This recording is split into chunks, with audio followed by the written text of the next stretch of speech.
बिस्मिल्लाहिर्रहमानिर्रहीम। अस्सलाम वालेकुम। आज 14 दिसंबर 2020 और सोमवार का दिन है। टॉपिक और चैप्टर जो हमने स्टार्ट करना है वो फंजाई का है। अब फंजाई जो है ये एक पूरा किंगडम है, उसको हम क्या नाम देते हैं, किंगडम माइकोटा। और जो स्टडी ऑफ फंजाई है इस नॉलेज को हम कहते हैं mycology. Logy for the study, myco for the fungi. Kingdom mycota study of fungi is known as mycology. और जो लोग इस पर फंजाई पर काम करेंगे, रिसर्च करेंगे, स्टडी करेंगे, उनको माइकोलॉजिस्ट कहा जाता है। अब ये जो फंजाई हैं इसकी 1 लाख स्पीशीज़ जो हैं दे आर रिकग्नाइज्ड मीन कि वो वेल नोन हैं, उनको बोटेनिकल नेम या साइंटिफिक नेम जो है वो दे दिए गए हैं। और इसके अलावा भी इसकी बेशुमार स्पीशीज़ जो हैं वो हो सकती हैं। और ये ग्रुप जो है it is well known for the notorious pathogens. Notorious का मतलब है बदनाम।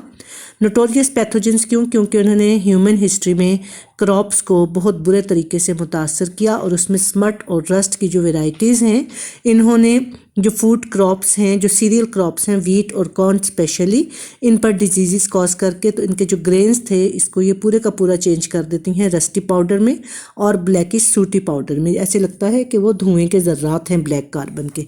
तो ये डिजीज़ जो हैं वो स्मट और रस्ट के नाम से जाती हैं। इसके अलावा जो फंजाई है वो एक किंगडम जो है वो एक और चीज़ के लिए भी फेमस है, वो हैं इसकी डेलिकेसीज़, इसकी इम्पॉर्टेंट फूड मटेरियल्स जिसमें मशरूम्स हैं, ट्रफल्स हैं, पफ बॉल्स हैं, मॉरल्स हैं। बहुत ही ये न्यूट्रिशियस किस्म की फ़ूड है और बहुत ज़्यादा हाई क्वालिटी की और एक्सपेंसिव फूड्स जो हैं ये इसमें आ जाती हैं। अब ये जो प्लांट्स का किंगडम है, प्रीवियसली इसको रखा जाता था, ये लिविंग ऑर्गेनिजम्स का जो किंगडम है फंजाई माइकोटा, इसको इनिशियली रखा जाता था प्लांट किंगडम में। वो क्यों प्लांट किंगडम में इसको रखा जाता था? Due to some similarities with the plant kingdom. अब प्लांट किंगडम के साथ इसकी जो सिमिलैरिटीज़ हैं वो क्या सिमिलैरिटीज़ हैं कि presence of the cell wall इसमें है। दूसरा इट लैक सेंट्रियोल्स इसमें प्रेजेंट नहीं है। ये दोनों बड़ी बातें। और इसके अलावा तीसरी बात ये है कि दे आर नॉन मोटाइल। ये इसके कैरेक्टर्स जो हैं वो रिजेंबल करते हैं विद द प्लांट किंगडम, इस वजह से इसको रखा जाता था प्लांट किंगडम में। और बिसाइड्स दैट बहुत सारी इसकी ऐसी चीज़ें हैं जो कि इसकी एनिमल किंगडम से रिजेंबल करती हैं। वो क्या चीज़ें हैं जो कि एनिमल किंगडम से इसकी रिजेंबल करती हैं? किंगडम माइकोटा की जो चीज़ें एनिमल किंगडम से रिजेंबल करती हैं उसमें आ जाता है कि इनका mode of nutrition, they are heterotrophs mean they cannot prepare their food by themselves and they have to depend some other sources। और इनका जो मोड ऑफ न्यूट्रिशन है वो सेप्रोफिटिक है या एब्जॉर्प्टिव जो है मोड ऑफ न्यूट्रिशन है कि ये अपने एंजाइम्स रिलीज़ करते हैं और वो एंजाइम्स जो हैं बाहर बढ़ी हुई फूड जो है डेड ऑर्गेनिक मटेरियल उसको डाइजेस्ट करके एब्जॉर्ब कर लेते हैं। और इसके अलावा इनकी जो सेल वॉल है that is made up of the chitin. अब काइटिन जो है प्लांट्स की सेल वॉल काइटिन की नहीं होती, वो सेल्यूलोज की होती है। और काइटिन कहाँ पे होती है? काइटिन जो है वो प्रेजेंट होती है एक्स्ट्रा टू द सेल या extra to the body of the animals. जो इंसेक्ट्स हैं एनिमल किंगडम में आते हैं, उनके बाहर जो बॉडी है उसमें काइटिन मौजूद होता है। सो ये दो इसकी जो मेजर सिमिलैरिटीज़ हैं ये इसको इंक्लूड करती हैं एनिमल किंगडम में। लेकिन एनिमल किंगडम से भी इसका जो है बहुत ज़्यादा वेरिएशन है, ये डेविएट करता है। फॉर एग्जांपल कि इसमें सेंट्रियोल्स ही नहीं है जो कि एनिमल किंगडम के हर सेल में होते हैं। और इसके अलावा ये जो एक और चीज़ है कि इसका जो मोड ऑफ न्यूट्रिशन है हेट्रोट्रॉफिक तो है लेकिन वो एब्जॉर्प्टिव है। और इनकी जो सेल वॉल है वो प्लांट्स में सेल वॉल मौजूद नहीं होती। ये चीज़ें इसको वेरी करती हैं एनिमल किंगडम से और ये चीज़ें इसकी जो हैं एनिमल किंगडम से रिजेंबल करती हैं। अब आपने देखा कि फंजाई जो हैं इनमें कुछ चीज़ें रिजेंबल करती हैं विद द प्लांट किंगडम और कुछ चीज़ें रिजेंबल करती हैं with the animal kingdom. Resemble तो करती हैं but there are a lot of variations.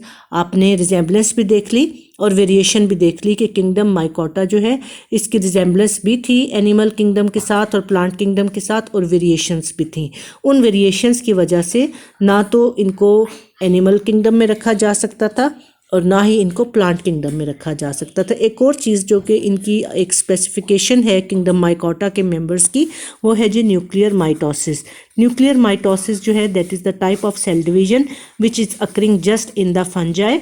और उस न्यूक्लियर माइटोसिस में होता क्या है कि during the process of cell division nuclear envelope गायब नहीं होता, डिसअपियर नहीं होता जिस तरह के प्लांट्स में और एनिमल्स में होता है, और स्पिंडल फाइबर्स बनते हैं but inside the nucleus, nuclear envelope के अंदर बनते हैं। उसके बाद जब क्रोमोसोम्स के सेट जो हैं अलग अलग पोल्स पे चले जाते हैं, स्पिंडल फाइबर्स जो हैं वो बने हुए हैं, तो न्यूक्लियर एनवेलप जो है साइटोप्लाज्म की तरह से इसकी पिंचिंग शुरू हो जाएगी और एक न्यूक्लियस जो है वो 2 न्यूक्लियाई में डिवाइड हो जाएगा। This is known as nuclear mitosis. तो ये न्यूक्लियर माइटोसिस जो है ना प्लांट्स में है ना एनिमल्स में है। और इसके अलावा और भी जो हमने वेरिएशंस या डेविएशंस चेक की हैं, इसकी वजह से ना इसको प्लांट किंगडम में रखा जा सकता है ना एनिमल किंगडम में। तो एक किंगडम जो है वो अलग से बना दिया गया है, किंगडम फंजाई, या इसको हम किंगडम माइकोटा का भी नाम देते हैं। Now we come to the structure of the organism कि फंजाई जो हैं उनका स्ट्रक्चर कैसा होता है। तो इसका जो स्ट्रक्चर है that is known as mycelium. What is mycelium? That is the vegetative structure of the fungi which is composed of hyphae. अब ये हाइफी क्या होते हैं? हाइफी जो हैं वो long, cylinder, branch, tubular, thread like filaments, पतले पतले से बहुत डेलिकेट से ब्रांच ट्यूबुलर फिलामेंट स्ट्रक्चर होते हैं। They are known as hyphae. एक अगर फिलामेंट है तो हाइफा, और ये इकट्ठे जब प्रेजेंट होते हैं मोर देन वन तो they are known as hyphae. ये कलेक्टिवली इकट्ठे जब प्रेजेंट होते हैं तो ये एक बॉडी बनाते हैं। The body is known as mycelium. अब ये हाइफी जो हैं ये डिफरेंट काइंड्स के होते हैं और हाइफी जो हैं ये एक्सटेंसिवली प्रेजेंट होते हैं on the surface of the substratum.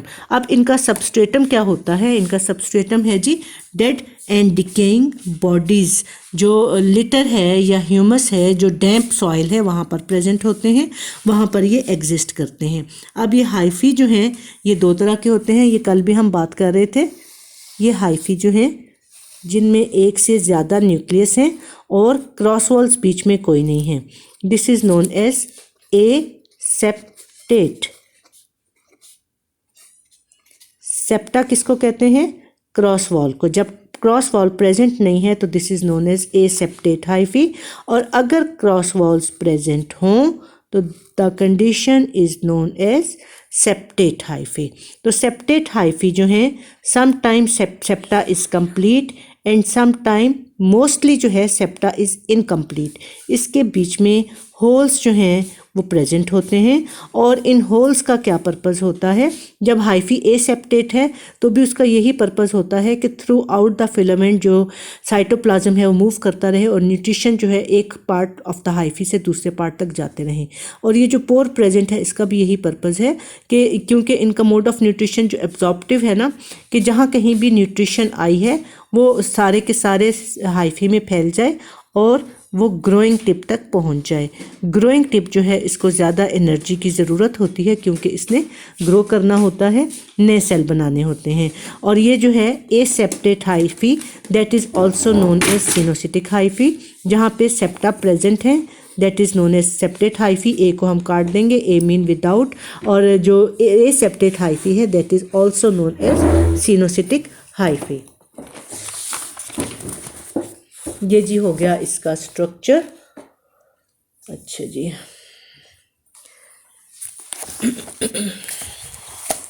अच्छा हाइफी जो हैं ये sometimes they are closely packed in such a manner कि they form in the appear of a compact organ.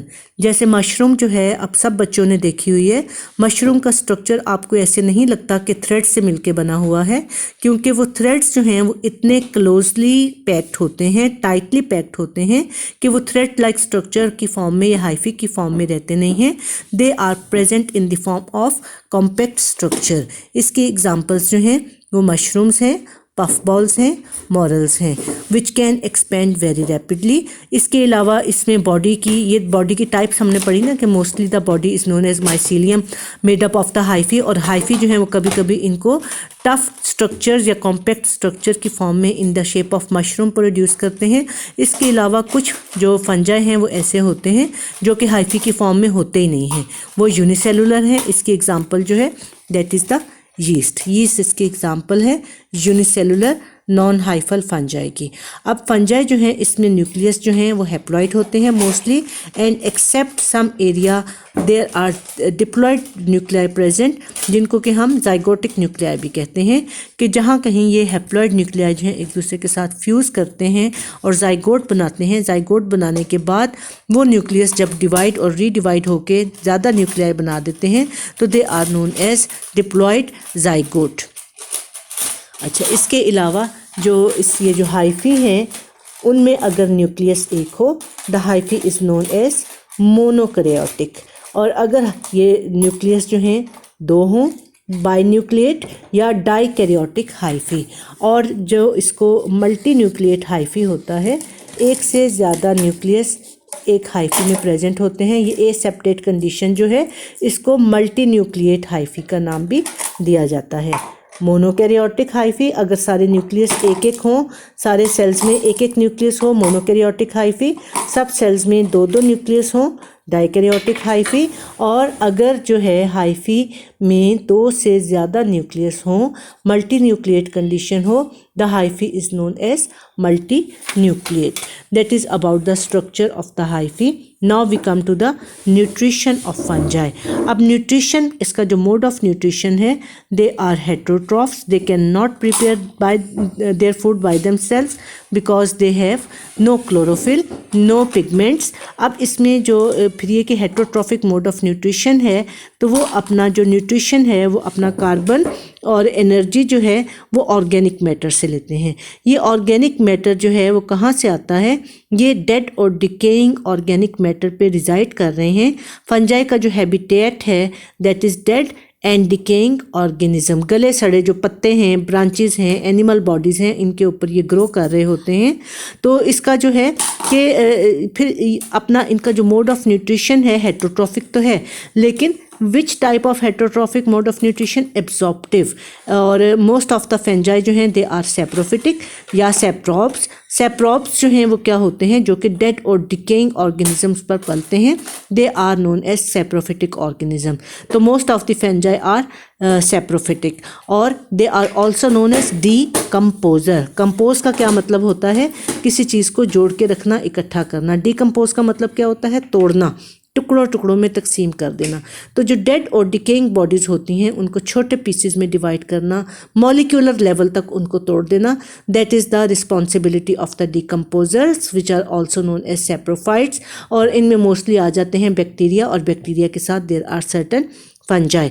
और जो एब्जॉर्प्टिव मोड ऑफ न्यूट्रिशन है उसके बारे में हमने बात कर ली कि वो किस तरीके से होता है कि फंजाई के जो हाइफी हैं वो एंजाइम्स रिलीज़ करते हैं। एंजाइम्स जो हैं वो सेल से बाहर आ जाते हैं, डेड और डिकेइंग जो वहाँ पे पत्ते हैं, चीज़ें हैं डेड हुई हुई, उनको एब्जॉर्ब करते हैं, और वो सिंपल और कंपोनेंट्स में मॉलिक्यूलर लेवल तक जब ये चेंज हो जाते हैं तो उनको फिर ये एब्जॉर्ब कर लेते हैं। रिलीज़ इन्होंने क्या किया? एंजाइम्स रिलीज़ किए। एंजाइम्स ने इन ऑर्गेनिक मैटर को सिंपल मॉलिक्यूल्स में चेंज कर दिया, और इन सिंपल मॉलिक्यूल्स ने ये जो सेल्स हैं फंजाई के उनको मॉलिक्यूल्स को एब्जॉर्ब कर लिया। So this is known as absorptive mode of nutrition या absorptive heterotrophs. Fungi are absorptive heterotrophs. इसके अलावा ये इनके जो एंजाइम्स हैं they may also decompose cellulose and lignin. ये लिग्निन और सेल्यूलोज जो हैं they are present in the cell wall of the plant cell. Plant की सेल वॉल में ये प्रेजेंट होते हैं, और जिनको बैक्टीरिया जो हैं वो इजीली नहीं तोड़ सकते। इनको जो है सिर्फ फंजाई के जो एंजाइम्स हैं वो इन सेल्यूलोज को और लिग्निन के कंपोनेंट्स को तोड़ सकते हैं। और ये जो सैप्रोफिटिक फंजाई हैं इनके कुछ मॉडिफाइड हाइफी होते हैं नोन एज द रॉइजॉइड्स। रॉइजॉइड्स जो हैं वो सेल्स के अंदर तक जाके न्यूट्रिशन को एब्जॉर्ब करके ले आते हैं। और ये फंजाई की जो बॉडी है, जो माइसीलियम है उसको सरफेस के ऊपर अटैच करने का भी काम करते हैं, और they are absorptive in nature, nutrition को एब्जॉर्ब करके बाकी हाइफी तक पहुंचाना भी इन्हीं की रिस्पॉन्सिबिलिटी होती है। सो जो सेप्रोफिटिक फंजाई हैं along with the bacteria they are known as decomposers of the biosphere. Biosphere में तमाम लिविंग वर्ड्स आ जाती हैं, लिविंग वर्ड के ऑर्गेनिजम्स आ जाते हैं। तो फिर इस तरह से ये जो बायो एलिमेंट्स हैं उनकी रिसाइकलिंग में हेल्पफुल होते हैं। ये एग्जाम्पल है इसकी carbon, nitrogen, phosphorus, oxygen, hydrogen. ये बायो एलिमेंट्स कहाँ पे प्रेजेंट होते हैं? They are present in the bodies of the animals and plants. और जब एनिमल्स और प्लांट्स जो हैं डेड हो जाते हैं तो वो मिट्टी में जाते हैं। मिट्टी में जाने के बाद इनको वापस जो है बायो एलिमेंट्स में लेके आना कैसे पॉसिबल होता है कि इनके जो मेगा मॉलिक्यूल्स, बड़े बड़े मॉलिक्यूल्स होते हैं, इनको सिंपल मॉलिक्यूल्स में चेंज किया जाए, डिकम्पोज किया जाए। तो डिकम्पोजिंग के लिए जो नेचर ने चीज़ें रखी हुई हैं दे आर बैक्टीरिया, और बैक्टीरिया के साथ जो हैं वो फंजाई जो हैं वो एग्जिस्ट करते हैं। अच्छा जी, we are talking about the nutrition of fungi. इनका हमने देख लिया कि जो न्यूट्रिशन है that is they have absorptive mode of nutrition, या they are absorptive heterotrophs, or they have saprophytic nature, and they are also known as decomposers mainly. Besides that कुछ exceptional cases भी होते हैं। उन exceptional cases में जो fungi हैं, some of the fungi are parasites and some are predators. Parasites क्या होते हैं इसको रिवाइज कर लें कि parasites are the living organism which depend for their food and their shelter on other living organisms. Predators क्या होते हैं, जिसको आप कॉमन अल्फाज में कहते हैं शिकार करने वाले ऑर्गेनिजम्स। ये शिकार करते हैं दूसरे लिविंग ऑर्गेनिजम्स का, उनको खा जाते हैं, अपनी फूड बना लेते हैं। तो first we will discuss about the parasitic fungi. कि पैरासिटिक फंजाई जो हैं वो न्यूट्रिशन जो है वो कैसे लेते हैं, अपने होस्ट से न्यूट्रिशन लेते हैं। और होस्ट से न्यूट्रिशन लेने के लिए इनके पास स्पेशल हाइफल टिप्स होते हैं, न्यूट्रिशन नोन एज हॉस्टोरिया। और पैरासाइट्स की भी दो टाइप्स हैं, फैकल्टेटिव एंड ऑब्लिगेटरी। फैकल्टेटिव का क्या मतलब होता है? फैकल्टेटिव जो है they can also live with parasite और विदाउट पैरासिटिज्म, कि अपने होस्ट के साथ भी रह सकते हैं। They may also live along with their host और विदाउट होस्ट, के होस्ट ना भी मिले तो ये दूसरे मोड ऑफ न्यूट्रिशन अडॉप्ट करके ज़िंदा रहते हैं, मरते नहीं हैं। और ऑब्लिगेटरी का मतलब होता है कंपल्सरी, कि ये हैं ही पैरासाइट, ये पैरासिटिज्म के अलावा अपनी लाइफ जो है वो नहीं चला सकते। और अगर इनका होस्ट जो है वो ना मिले इनको, या वो डेड हो जाए, तो ये पैरासाइट्स जो हैं वो भी डेड हो जाते हैं। तो सो इनके जो ऑब्लिगेट और फैकल्टेटिव पैरासाइट्स हैं, इनमें ऑब्लिगेट पैरासाइट्स जो हैं they can grow only their living host and can not grow on available medium. अगर इनको पालने की कोशिश की जाए तो ये सर्वाइव नहीं कर सकते। इसकी एग्जांपल जो है वो आ जाती हैं वेरियस मिल्ड्यूज, और मोस्ट डस्ट स्पीशीज जो हैं दे आर ऑब्लिगेटरी पैरासाइट्स। अच्छा, उसके बाद फैकल्टेटिव पैरासाइट्स जो हैं they parasitically live on their host as well as by themselves on artificial growth medium, कि पैरासाइट्स के बगैर भी रह सकते हैं और उनको ग्रोथ मीडियम में पाला भी जा सकता है। तो this was the story about the parasites और which parasites parasitic fungi. Now we come to the predators, के कुछ जो हैं इसमें से शिकारी भी होते हैं। तो शिकारी की जो एग्जाम्पल्स हैं वो हैं जी ओइस्टर मशरूम्स। ओइस्टर मशरूम्स जो हैं वो कैसे पैरासाइट्स हैं? They are carnivores. कि कॉर्निवोर्स क्या है? गोश्तखोर को कॉर्निवोर्स कहते हैं ना, कि सम फंजाई जो हैं they are carnivorous in nature and they are predatory fungi. Predators हैं, शिकारी हैं। फंजाई जो हैं वो अपना शिकार किसको बनाते हैं? नेमाटोड्स को। नेमाटोड्स जो हैं वो इन फंजाई को खा रहे हैं, लेकिन वो फंजाई जो हैं उन्हीं को शिकार कर रहे हैं। और शिकार कैसे करते हैं? It paralysis the nematodes. वो नेमाटोड्स क्या होते हैं? एनिमल किंगडम के मेंबर्स हैं, लंबे लंबे से इंसेक्ट्स होते हैं, कीड़े होते हैं। इंसेक्ट्स इनको नहीं कहते, दे आर वर्म्स। ये जिस तरह से आप डायग्राम में देख रहे हैं, दोनों तरफ से इसकी टिप्स वाला ये एक एनिमल है, उसको वर्म का नाम दिया जाता है। और ये वर्म जो है ये खाता क्या है, ये ऑयस्टर मशरूम्स को खाता है। और उसके ऊपर आप ये देखें कि फंजाई ने अटैक किया हुआ है, प्रीडेटर फंजाई ने, और ये इसको यहाँ से इसके हाइफी जो हैं ये एक रिंग बना के एक छल्ले की सूरत में इसको यहाँ से कंस्ट्रिक्ट कर देंगे, जिसको आप कहते हैं कि ज़ोर से दबा देंगे, खींच देंगे, सांस इसका बंद हो जाएगा, ये डेड हो जाएगा। और डेड होने के बाद क्या होगा कि ये फंजाई जो हैं इन्होंने इसका शिकार कर लिया। अब इसके हाइफी जो हैं वो इसको इन्वेट करेंगे, इसको डाइजेस्ट करेंगे और इसको डिज़ोल्व कर लेंगे, इसको अपना पार्ट ऑफ बॉडी बना देंगे। तो ये इनको ज़रूरत क्यों पड़ती है कि इनकी जो नाइट्रोजनस न्यूट्रिशन होती है उस रिक्वायरमेंट को पूरा करने के लिए। अदरवाइज़ ये कि ये पलते किस पे हैं, डेड और डिकेइंग मटेरियल पे ही पलते हैं, लेकिन अपनी नाइट्रोजनस रिक्वायरमेंट को पूरा करने के लिए ये अपने जो शिकार होते हैं उनको ये शिकार कर लेते हैं। और इनके शिकार कौन बनते हैं, नेमाटोड्स जो हैं वो उनके शिकार बनते हैं। अच्छा, ये तो डायग्राम आपने देख ली ब्रेक उसकी प्रीडेटर फंजाई की। ये साथ में ये जो डायग्राम है ये ऑयस्टर मशरूम की है। ये क्या कर रही है, ये डिकम्पोज कर रही है किस चीज़ को, वुड को। ये दरख्त के तने के ऊपर लगी हुई है और ये वुड को डिकम्पोज कर रही है, और ये वुड को तो डिकम्पोज कर रही है। और इसके अलावा ये कि ये also uses the nematodes as the source of nitrogen. और इसके लिए पहले ये कंस्ट्रिक्शन रिंग बनाते हैं, और ये कंस्ट्रिक्शन रिंग के बाद इनकी जो अपनी रिक्वायरमेंट होती हैं वो इसको एब्जॉर्ब करके पूरा कर लेते हैं। ये जो इस तरह से ऑयस्टर मशरूम का ये जो स्ट्रक्चर है ना, जहाँ पे ये कॉम्पैक्ट होके एक मशरूम लाइक स्ट्रक्चर में चेंज हुए हैं, that is also known age bracket fungi या शेल्फ फंजाई। क्योंकि आप देखें कि इसकी अपीयरेंस जो है ये कैसी नज़र आती है, शेल्फ की तरह से। दीवार के साथ जो लगे हुए शेल्फ होते हैं जिनके ऊपर चीज़ें रखी जाती हैं उनको ब्रैकेट फंजाई या शेल्फ फंजाई का नाम दिया जाता है। ये जी इसके हो गए मोड ऑफ न्यूट्रिशंस। आपने पहले देख लिया कि एब्जॉर्प्टिव हेटरोट्रॉफ्स हैं, डिकम्पोजर्स हैं, सेप्रोफिटिक इनका मोड ऑफ न्यूट्रिशन है। फिर उसके बाद दूसरी बात हमने ये देख ली कि some of them may be parasites, may be facultative parasites, may be obligatory parasite. फिर तीसरी बात क्या देख ली कि they may be predators, some of the fungi are predators. तीन बातें हो गई, सेप्रोफाइट्स, दूसरी बात पैरासाइट्स, तीसरी बात प्रीडेटर्स। अब चौथी बात क्या है, दे मे बी सिम्बायोट्स, कि सिम्बायोटिक रिलेशनशिप में भी ये रहते हैं।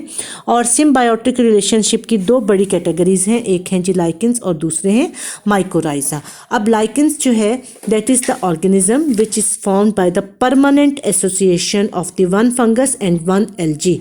एलजी को आप पढ़ चुके हैं, फंजाई को आपने स्टार्ट किया है। तो एक एलजी और एक फंजाई की जो कंप्लीट एसोसिएशन से जो ऑर्गेनिजम्स बनते हैं they are known as lichens. अब लाइकेंस जो हैं वो परमानेंट एसोसिएशन से तो बन गए, परमानेंट एसोसिएशन में दोनों को फ़ायदा है। दोनों को क्या क्या फ़ायदा है, फंजाई को फ़ायदा ये है कि ये अपनी फूड नहीं बना सकते, तो ये अपनी फूड जो है ये एलजी से ले लेते हैं। और फंजाई को तो ये फ़ायदा हो गया कि उन्होंने फूड ले ली, और एलजी को क्या फ़ायदा होगा कि ये डेसिकेशन के अगेंस्ट प्रोटेक्ट हो गए, कि अगर ये फंजाई ना होते तो ये डेसिकेशन से, खुश्की से सूख जाते, मर जाते। तो इनकी सर्वाइवल जो है वो इनके साथ जो है फंजाई के साथ ही मुमकिन है। ये एक लाइकिन का क्रॉस सेक्शन है आपके पास जो डायग्राम दिखाई जा रही है, और इसमें आप ये देखें कि ये जो सरफेस है ये फंगल हाइफी की कॉम्पैक्ट लेयर से इसकी सरफेस बनी हुई है अपर, और ये सरफेस बनी हुई है बॉटम। और ये देखें कि ये राइजर्ड लेग स्ट्रक्चर्स हैं फंजाई के बने हुए जो कि सबस्ट्रेटम के साथ इसको अटैच कर रहे हैं। इसके बाद ये इसके अंदर जो वाइट कलर की चीज़ें नज़र आ रही हैं ये लूजली वोवन हाइफी हैं फंजाई के, और इसके अंदर बाकी जो जेली लाइक सब्सटेंस है ये एलजी का है। अब ये एलजी जो हैं ये ग्रीन एलजी में से भी हो सकते हैं समटाइम्स, और मोस्टली जो हैं ये साइनोबैक्टीरिया जिसको प्रीवियसली ब्लू ग्रीन एलजी का नाम दिया जाता था ये उससे बिलोंग करते हैं। अब ये क्या चीज़ें हैं, ये स्पोर्स हैं, एसेक्सुअल रिप्रोडक्टिव स्ट्रक्चर्स हैं, सोरिडिया या स्पोर्स। ये यहाँ पे इस और स्ट्रक्चर के अंदर बन रहे हैं, और जहाँ कहीं ये गिरेंगे जाके वहाँ पे ये इस तरह का स्ट्रक्चर जो है वो बना देंगे, थैलस बना देंगे, which is the structure of the lichen formed by the permanent association of one fungus and one LG. Fungus क्या काम कर रही है, प्रोटेक्शन का काम कर रही है। एलजी क्या काम कर रही है, ऑटोट्रॉफिज्म का काम कर रही है। ग्रीन है, क्लोरोफिल है इसके पास, फूड बना रही है, खुद भी यूज़ कर रही है, फंजाई भी यूज़ कर रही है। So this is known as the lichen and which is found by the permanent association of one fungus and one alga. और ये प्रेजेंट कहाँ पे होते हैं? Commonly on the bare rocks, जहाँ पे कहीं और कोई भी ऑर्गेनिजम्स सर्वाइव नहीं कर सकते, एग्जिस्ट नहीं कर सकते। इतना सख्त किस्म का वहाँ पे एटमॉस्फेयर होता है, पानी नहीं है, कुछ भी नहीं है, तो वहाँ पे ये जो है जाके बेयर रॉक्स के ऊपर लाइफ को स्टार्ट करते हैं, इन्वेट करते हैं और रेन वाटर को ट्रैप करके ये अपना लाइफ का सिलसिला जो है वो शुरू कर देते हैं। और ये 3 टाइप्स के जो हैं वेल नोन जो हैं लाइकन्स की 3 टाइप्स हैं। वन इज़ द क्रुस्टोस, ये क्रस्ट की तरह से ऐसे लगता है कि रॉक के ऊपर मिट्टी की क्रस्ट है, but they are the lichens known as crustose lichens. और ये इसके जो है इसके एग्जाम्पल साथ में मेंशन है, बेसिडिया एंड लिवेनोर। और इसके बाद ये फोलियोस, जिसमें इसकी अपीयरेंस जो है ये पत्तों की तरह से नज़र आ रही है, पत्ते नहीं हैं ये, इनकी अपीयरेंस जो है लाइकन्स की पत्तों की तरह से है। So they are known as foliose lichen Parmelia, और इसका नाम है, इस बहुत सारी काइंड्स हैं, one of them is Parmelia. और तीसरी जो है फ्रूटिकोस रेमेलिना, और फ्रूटिकोस में इनकी अपीयरेंस जो ऐसे लगता है कि कोई फ्रूट है, ये थिक ब्रांचेस हो जाती हैं। और ये इसका जो है फ्रूटिकोस लाइकन्स हैं। ये 3 लाइकन्स की टाइप्स जो हैं commonly exist in the living kingdoms. अब ये लाइकन्स की टाइप्स हो गई, हमने देख लिया कि लाइकन्स जो हैं ये क्या होते हैं। इसके बाद जो सिम्बायोटिक रिलेशनशिप की एक और एग्जांपल है जो कि फंजाई से रिलेटेड है, कि फंजाई का जो मोड ऑफ न्यूट्रिशन है वो कैसा होता है। आपने अभी तक जो मोड ऑफ न्यूट्रिशन है वो डिकम्पोजिंग या सेप्रोफिटिक मोड ऑफ न्यूट्रिशन देखा, नंबर 2 पे पैरासिटिज्म देखा, नंबर 3 पे प्रीडेशन देखा, नंबर 4 पे जो है वो सिम्बायोटिक रिलेशनशिप या सिम्बायोटिक मोड ऑफ न्यूट्रिशन है, जिसकी 2 बड़ी कैटेगरीज हैं। वन कैटेगरी लाइकन है और दूसरी जो है वो माइकोराइजा है। अब माइकोराइजा जो है ये भी एक परमानेंट एसोसिएशन होती है with the roots of the vascular plants, specially gymnosperm या पाइन्स जो हैं उनकी रूट्स के साथ ये परमानेंट एसोसिएशन होती है फंजाई के हाइफी की। और ये किस लिए होती है? ये न्यूट्रिशन को लेने के लिए होती है। और सिम्बायोटिक रिलेशनशिप एक ऐसा रिलेशनशिप होता है जिसमें हमेशा दोनों पार्टीज़ को फ़ायदा होता है।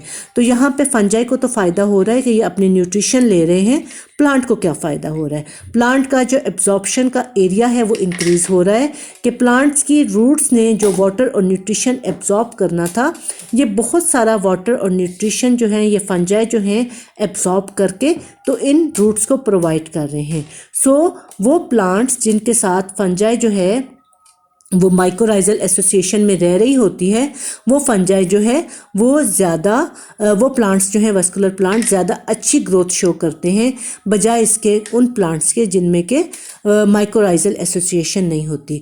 तो जिम्नोस्पर्म्स में स्पेशली जो पाइन के ट्रीज़ हैं उनमें माइकोराइजल एसोसिएशन जो है वो लाजमी तौर पे मौजूद होती है। अब ये माइकोराइजा जो हैं वो 2 तरह के हैं, एंडोमाइकोराइजा एंड एक्टोमाइकोराइजा। एक्टोमीन बाहर, एंडोमीन इनर। एक्टोमाइकोराइजा कौन से हैं? जो कि जिनमें हाइफी के जो थ्रेड्स हैं सेल्स के अंदर नहीं जा रहे, सेल्स के दरमियान जो इंटरसेलुलर स्पेसेस हैं वहाँ पे रह रहे हैं, they are known as ectomycorrhiza. और जो हाइफी सेल्स के अंदर तक जा रहे हैं न्यूट्रिशन को एब्जॉर्ब करने के लिए, they are known as endomycorrhiza. So this is the mode of life of fungi, mycorrhiza, symbiotic relationship. और इस वक्त जो हमने माइकोराइजा को देखा है वो हमने देखा है मोड ऑफ न्यूट्रिशन के लिहाज से, ये अपनी न्यूट्रिशन जो है वो प्लांट की रूट से ले रहे हैं। और ऑन द अदर हैंड उसको फ़ायदा क्या पहुंचा रहे हैं कि उसको पानी और न्यूट्रिशन जो है वो प्रोवाइड कर रहे हैं, एब्जॉर्ब करके उसको दे रहे हैं। अच्छा जी, उसके बाद जो फंजाई हैं उनका हैबिटेट हम देखते हैं, they grow best in the moist habitat. वो जो है ड्राई हैबिटेट में भी एग्जिस्ट करते हैं, लेकिन ड्राई कंडीशन में फिर ये क्या करते हैं कि स्पोर्स रेस्टिंग स्टेज में आ जाते हैं और स्पोर्स बना लेते हैं। स्पोर्स जो हैं थिक स्ट्रक्चर्स होते हैं जो कि अनफेवरेबल हार्श एनवायरमेंटल कंडीशंस को क्रॉस करने के लिए ज़रूरी होते हैं। तो ये इस तरह से ड्राई कंडीशंस में भी सर्वाइव कर लेते हैं, लेकिन अपनी बेस्ट ग्रोथ को ये शो करते हैं कहाँ पे? इन द मॉइस्ट हैबिटेट्स में अपनी ग्रोथ को ये बेस्ट शो करते हैं। उसके बाद जी ये पीएच की भी बहुत वाइड रेंज जो है 2 से लेकर 9 तक के ज़्यादा ये एसिडिक में जाते हैं, एसिडिक एटमॉस्फेयर में ये ग्रो कर सकते हैं, बेसिक में कम करते हैं कि 2 से लेकर 7 तक, 7 तो न्यूट्रल है, 2 से लेकर 6 तक जो है वो एसिडिक होता है पीएच, और 7 न्यूट्रल, 8 और 9 जो है वो बेसिक होता है अल्कलाइन पीएच। तो इसके अलावा ये वाइड टेम्परेचर रेंज में भी एग्जिस्ट कर सकते हैं कि बहुत ज़्यादा हाई टेम्परेचर पे भी रह सकते हैं, बहुत ज़्यादा लो टेम्परेचर पे भी रह सकते हैं।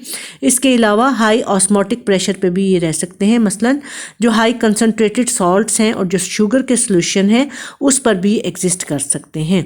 सो ये जो जैम्स और जेलीज हैं बहुत ज़्यादा ये थिक कंसनट्रेटेड सोल्यूशंस होते हैं शुगर के, वहाँ पर भी आप देखते हैं अक्सर कि फ्रिज में कोई चीज़ रख दी और भूल गए तो उसके ऊपर फंगस की कॉलोनीज आती हैं, बैक्टीरिया की नहीं आती। अब फ्रिज में आप देखें कि टेम्परेचर भी लो होता है, तो उस लो टेम्परेचर पर भी अगर आपने माल्टे रखे हैं और बहुत दिन रखे रह गए हैं तो उसके ऊपर फंगस की कॉलोनीज अपीयर होने लग जाती हैं, क्योंकि वो जो फ्रिज का टेम्परेचर है वहाँ पर वो एग्जिस्ट कर सकते हैं, सर्वाइव कर सकते हैं। तो इस तरह से ये जो इनका जो रिज़र्व फूड मटेरियल है, जो सरप्लस फूड में, सरप्लस से क्या मुराद होती है, एक्स्ट्रा देन रिक्वायरमेंट। एक फूड है इनकी ज़रूरत की, एक एक्स्ट्रा देन रिक्वायरमेंट है जो कि अपने आने वाले मुश्किल वक्त के लिए संभाल के रखते हैं। तो सरप्लस फूड इसमें होती है, किस फॉर्म में होती है, लिपिड ड्रॉपलेट की फॉर्म में और ग्लाइकोजन की फॉर्म में इन द माइसीलियम। ये फिर देखें ये ग्लाइकोजन जो है ये प्लांट का कैरेक्टर नहीं है, ये इसको एनिमल स्टार्च का नाम दिया जाता है, ये एनिमल का कैरेक्टर है। एनीहाउ अब आप जान चुके हैं कि ये जो इसके फीचर्स जो हैं ना वो एनिमल जैसे हैं ना प्लांट जैसे हैं, इसलिए अब इसको जो है अलग किंगडम माइकोटा में रखा जाता है। अब ये एक्टोमाइकोराइजा, एंडोमाइकोराइजा भी आपने देख लिया, और जो ये बी डायग्राम है इसमें ये एक एक्चुअल डायग्राम है जो कि ectomycorrhiza on the roots of the pines, ये पाइन्स की चीड़ की जो पौधा है उसकी रूट्स के साथ साथ फंजाई हैं। अब ये फंजाई जो हैं इसके अंदर तो जा रहे हैं, रूट्स के अंदर जाके ये अपनी ब्रांचेस, लेकिन ये जो पोर्शन है ना ये वाइट सा, ये फंजाई का पोर्शन है जो कि रूट से बाहर है। ये डायग्राम मिट्टी को खोद के तो उसके अंदर रूट्स की ली गई है, ये फंजाई बाहर नज़र आ रही है, ये रूट के ऊपर अटैच हुआ हुआ, इसकी जो हाइफी हैं वो रूट्स के अंदर तक जा रही हैं। जब रूट्स के अंदर तक जा रही हैं तो ये इस तरह से, ये आप देखें कि ये इसके सेल्स के अंदर तक, रूट्स के अंदर तक इसकी ब्रांचेस जो हैं वो जा रही हैं। That's it with the nutrition of fungi and it's enough for today. बाकी इसकी रिप्रोडक्शन जो है इंशाल्लाह ताला नेक्स्ट हम देखेंगे। इसको बहुत अच्छे तरीके से पढ़ लें, अगर कोई चीज़ नहीं है समझ में नहीं आ रही तो उसको नोट कर लें, we may discuss it later. और अव्वल तो कोई ऐसी बात है नहीं है, आप इसको बार बार पढ़ें, आपको लाजमी तौर पे समझ में आ जाएगा। अगर कोई बहुत मुश्किल चीज़ें नहीं समझ में आ रही तो आप पूछ भी सकते हैं, और इसके अलावा ये कि अगर डिटेल में समझने वाली बात है तो आप उसको नोट कर लें, वी विल डिस्कस लेटर। और कोई बात अगर आप दोबारा समझना चाहते हैं तो आप मुझे बता दीजिएगा, मैं नेक्स्ट लेक्चर में रिपीट कर दूंगी। एक बात एक बच्चे ने पूछी थी कि बैक्टीरियल कंट्रोल के हवाले से, ये पिछले चैप्टर्स में, कि बैक्टीरियल कंट्रोल जो हैं उसके मेथड जो स्मार्ट सिलेबस में शामिल हैं, जस्ट केमिकल और फिज़िकल। केमिकल और फिज़िकल हैं ही 2 मेथड बैक्टीरियल कंट्रोल के। आई थिंक जो एक एक्स्ट्रा मैंने आपको करवाया है वो वैक्सीनेशन और इम्यूनाइजेशन का है। वो मेथड जो है वो ह्यूमन बॉडी को सेफ़ रखने का है कि बैक्टीरिया जो हैं जब बॉडी के अंदर चले जाएं या उनको जाने से रोकना कैसे है इम्यूनाइजेशन के तरीके से, और पहले प्रिवेंशन है कि कैसे रोकें, उसके बाद ये कि अगर वो चले गए हैं तो पहले से क्या चीज़ जो है उनके लिए कंट्रोल कर रही है इम्यूनाइजेशन, या फिर उनका ट्रीटमेंट जब वो बीमार उसने कर दिया है तो फिर ये कि एंटीबायोटिक्स जो है उसका तरीका इलाज है। तो वो थोड़ा सा बताना आपको ज़रूरी था कि अगला जो टॉपिक था use and miss use of the antibiotics, उसके लिए उसको डिस्कस करना ज़रूरी था। तो आप उसको याद बेशक ना करें because that is not included in your syllabus. तो जो बैक्टीरियल कंट्रोल के मेथड हैं वो 2 ही हैं, फिज़िकल एंड केमिकल। जो इम्यूनाइजेशन और वैक्सीनेशन है वो इसमें शामिल नहीं है। वो तरीका जो है वो इसका कंट्रोल का तीसरा तरीका नहीं है, बल्कि वो एक अलग से टॉपिक है कि ह्यूमन बॉडी को बैक्टीरिया के अटैक से कैसे बचाना है, और अगर बैक्टीरिया अटैक कर दे तो फिर उसका सदेबाप क्या हो सकता है। सो इंशाल्लाह we will meet in the next lecture, next topic that is about the reproduction in fungi. अल्लाह हाफिज़।